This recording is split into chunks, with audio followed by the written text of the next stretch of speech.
del llibre de relats de l'Àngel Martí, de part certa, un fragment del retorn. La Marta tremolava. Ell es va estirar al sofà. Li va demanar a la Marta que deixés el televisor en marxa, amb el volum suau. Era una forma de mantenir el contacte amb aquesta dimensió durant el viatge. Ella va seure en una cadira al seu costat. Tu, Marta, no diguis res, tan sols si em veus murmurejar. Desperta'm.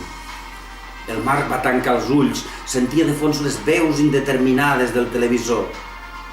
Es va concentrar, començant pel pes de les extremitats inferiors, després les superiors, el tronc i finalment el cap, deixant la ment en blanc. A poc, sense deixar d'escoltar de fons les veus del televisor, es va ennegrar del seu cos elevant-se. La sensació era fantàstica. Flotava en l'habitació.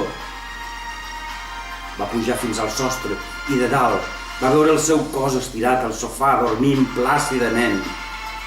La Marta ja no hi era. Volia dir que havia traspassat la dimensió. Voleiant amb els braços oberts va fer una passejada per la casa per constatar el fet. I efectivament, hi havia alguns objectes que no corresponien a l'habitatge.